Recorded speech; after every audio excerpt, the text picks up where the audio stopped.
It was just 7 or 8 months ago. My friend Ethan and I had been close since our senior year of college, so at that point, we'd been friends for about 3 years. That final year, we were inseparable. But after graduation, life happened. I took a job in a city 3 hours away, and we hadn't seen each other in over a year. Still, we kept in touch almost daily, texting, gaming late into the night, just like old times. Then one Thursday out of the blue, Ethan called me. He said his girlfriend was out of town for the weekend and asked if I wanted to come stay over and hang out. His voice sounded strange, like he'd just woken up or hadn't slept in days, but I brushed it off. I hadn't seen him in ages and missed hanging out in person. So, I packed that night and headed out Friday morning. The drive was long, with a few stops along the way, and I finally pulled up to his place around 4:30 p.m. Ethan and his girlfriend had bought this house right after college. A cheap place, old and isolated, about 30 minutes outside our old campus town. Not really in a neighborhood, just kind of out there. I knocked, then knocked again. I think I stood there for 5 minutes before he finally opened the door. Right away, something felt off. Ethan looked different, tired, pale, heavy bags under his eyes, and he was quiet, way quieter than the energetic guy I knew. We caught up, played some Xbox, drank a little, but it wasn't like old times. It felt like I was sitting with a stranger. He barely talked and seemed uninterested in the visit. He wasn't the Ethan I remembered. Still, I tried to roll with it. Maybe he was just stressed or not feeling great. As it got later, I suggested we call it an early night so we could make the most of Saturday. But instead of agreeing, Ethan insisted we stay up. His voice was low and groggy, like he was fighting sleep.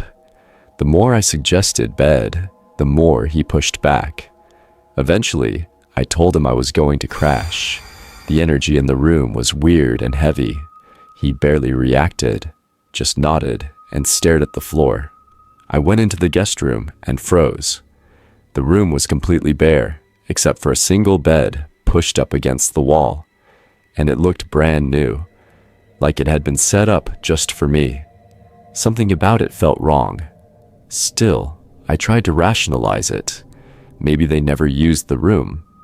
Still feeling uneasy, I decided to text Ethan's girlfriend. I didn't know her that well, but we'd hung out a few times in college. I kept it simple. Told her Ethan seemed off and asked if she'd noticed anything weird lately. She replied within minutes. We broke up 4 months ago. I moved out. That hit me like a punch to the gut. Why had Ethan said she was just gone for the weekend? Why invite me over now? As I was processing that, I turned toward the door and froze again. There was a shadow just outside. A second later, it moved away. I crept closer, listening. Then I opened the door and stepped into the dark hallway. I could hear him moving around in his room, and on the inside of my door, something new. A mount had been screwed into the doorframe, like the kind used to attach a deadbolt. It wasn't there before. He'd done it while I was in the room. I backed away, heart racing. That's when I noticed something on the kitchen counter, an open package for a deadbolt lock, the kind that only opens from the outside. Suddenly, footsteps thundered behind me. I spun around. Ethan stood there with that same tired, empty look in his eyes. I demanded to know what the hell he was doing. He didn't answer. He just stared. Something in me snapped. I bolted for the door, ignoring him calling my name in that drained, emotionless voice. I got in my car and drove. By the time I got home, Ethan had blocked me on everything. That confirmed everything. Whatever he had planned, I wasn't supposed to leave. I didn't report it. I felt stupid. Nothing technically happened, but I still think about what might have happened if I hadn't noticed the door, or if I'd fallen asleep. I thought I knew Ethan. We were best friends for years. But now, I wonder if I ever really knew him at all. And what scares me most is that I might have walked straight into something I was never meant to walk out of. It started as a spontaneous getaway. I'd been feeling overwhelmed from city life and just needed a break. Nothing fancy, just quiet. So I opened Airbnb, scrolled through listings, and picked the first cheap cabin that looked even remotely peaceful. It was 6 hours away in a small forest town, the only listing in that entire area. That probably should have been my first red flag. The drive was long, winding through dense wooded roads. By the time I pulled up, it was late afternoon. The cabin was aged, nestled in a thick patch of trees, and there wasn't another house or car in sight. I stepped out of my vehicle and immediately noticed how silent everything was. No birds, no wind, no distant road noise, just silence. The front door creaked like something out of a horror movie. Inside was simple, but cozy. I dropped my bags, did a quick walkthrough, and then headed into town for groceries before the sun set. That's when things started to feel off. Driving through town was like entering a ghost town. Mid-afternoon, but the streets were empty. I passed only 2 or 3 people the entire time, and every one of them gave me the same look. Blank, cold, unwelcoming. Their eyes seemed to follow me with suspicion. It wasn't just that I felt out of place. It was like they knew I didn't belong and didn't want me there. I brushed it off. Small towns could be weird, especially to outsiders. I wasn't planning on leaving the cabin again anyway. Back at the house, I settled in. The first night passed quietly, almost too quietly. No animals, no wind, no sounds, just the patter of distant rainfall as a storm rolled in the next day. The second night, I was half asleep on the couch when I heard it. A single knock at the front door. I sat upright. Who would be out there in the middle of a downpour? There were no messages from the host, no alerts on my phone. I waited a few moments before creeping toward the door. There was no porch light, and the storm outside was so thick I could barely see anything. When I finally peeked through the side window, I saw nothing. No one. I stood frozen, heart racing. Maybe it was a branch in the storm. Maybe I imagined it. I tried to calm down, convincing myself it was nothing. About an hour later, with the TV low and the storm masking everything else, I heard it again. A cough. A man's cough. Right behind the couch's window. I whipped around. Something moved past the glass. A shadow. A blur. Someone was out there, staring into the cabin. I grabbed my phone and dialed 911. I told them someone was outside, watching me through the windows. Within a few minutes, a patrol car pulled into the muddy driveway. A lone officer stepped out, but he didn't seem concerned. No questions, no notes, just irritation. "That's it," he muttered, barely making eye contact. He glanced once around the house and said, "Call us if something happens," then walked away. It was almost as if he was angry that I'd even called. A minute after he left, loud knocks slammed against the front door. This time they didn't stop. I didn't even check the peephole. I ran to the bedroom window, confirming the cop was gone.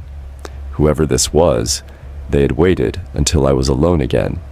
I packed in a frenzy, shoving clothes into my backpack. I thought about calling 911 again, but something told me not to. Would they even help? Then the knocking stopped. The storm roared louder, masking every sound. I crept back to the door, looked through the glass. Still nothing. Then I turned my head and saw it. A shape. Moving past the living room window again. That was it. I bolted out the front door, not caring who or what might be behind me. The rain blinded me. My shoes slipped in the mud. I reached my car, turned the key with trembling fingers, and peeled out of the driveway. I couldn't see more than 10 feet ahead, But I kept driving, down the forest road, out of that town, back onto the highway. I didn't stop until I was home. I never found out who was at that window. I never went back to that town. But sometimes I wonder if the locals knew something, or were involved in it. Maybe I wasn't just an outsider. Maybe I was the next target, and maybe the knock wasn't a warning. It was an invitation.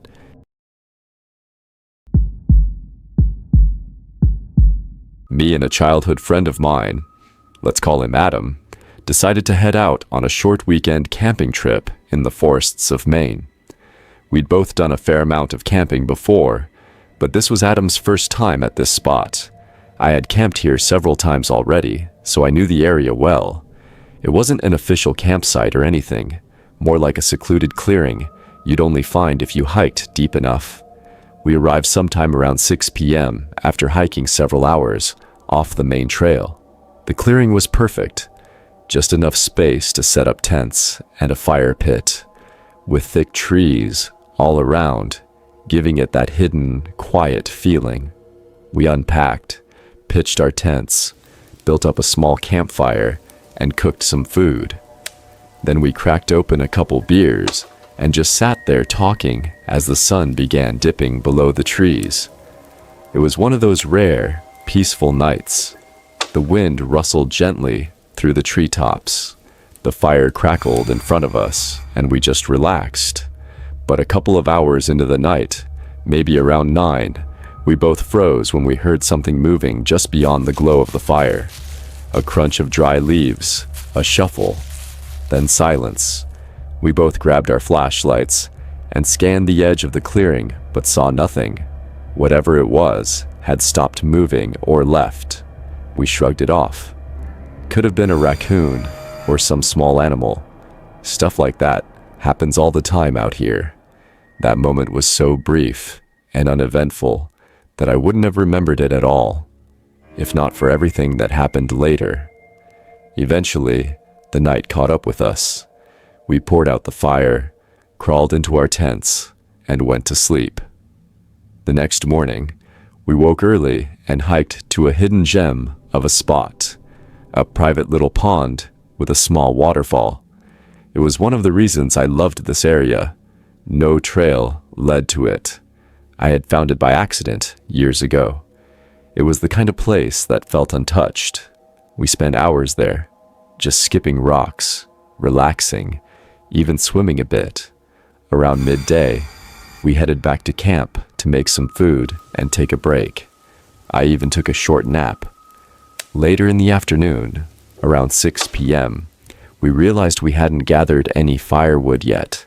Most of what was lying around had been used the night before, so we split up.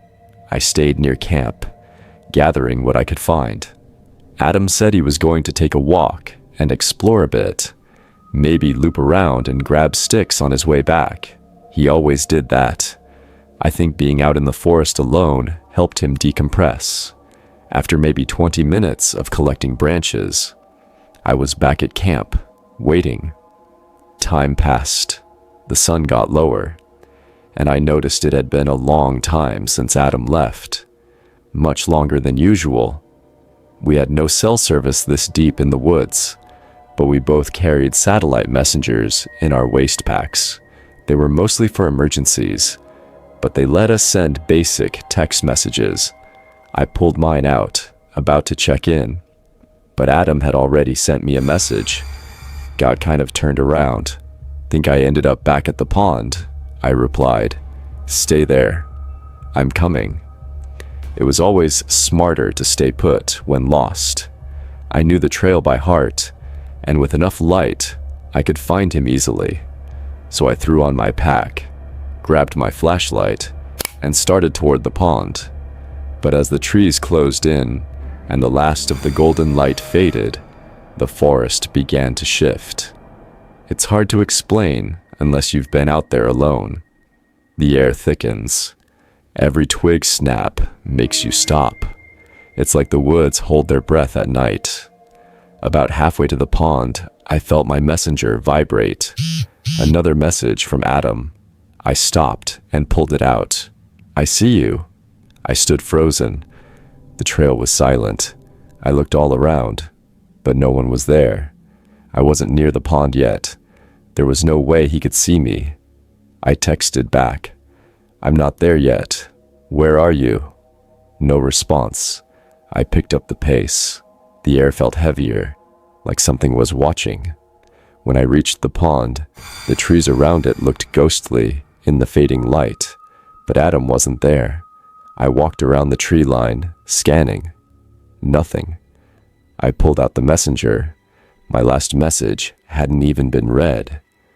That's when real fear started to crawl into my stomach. I shouted his name. The echo died in the trees.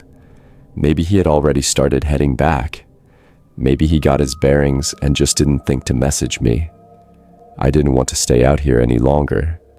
It was too dark now, and I hadn't lit the fire. I could get turned around myself. I started walking back, moving quickly, flashlight bouncing. The forest felt different, like something ancient had woken up. The stillness was unbearable. Then, through the trees, I saw it, a faint flickering orange glow, the campfire. Relief washed over me. He must have made it back. But as I stepped into the clearing, I froze. Someone was standing by the fire. I took a step closer, calling out, "Adam." The figure turned toward me, then sprinted into the trees. It wasn't him. My blood ran cold. I ran to the fire, heart hammering. Who the hell was that? I yanked out my messenger and started sending texts. A minute later, Adam burst out of the forest, panting, eyes wide. "I saw him too," he said. "We need to go. Now." He said he thought he saw me coming to the pond earlier, until he realized something about the person was wrong. Their face was off, uncanny, smiling without blinking, walking toward him without speaking. When Adam asked if they knew the way back, they didn't answer, just smiled wider. He panicked and ran, thinking he was being followed. Somehow, he found the fire and came running in right after I did. We didn't wait. We packed in record time and started the hike out. Even with headlamps, every shadow made us jump. The feeling of being watched never left us. Looking back, it all fits together. The movement we heard the first night, Adam getting lost, the message, "I see you."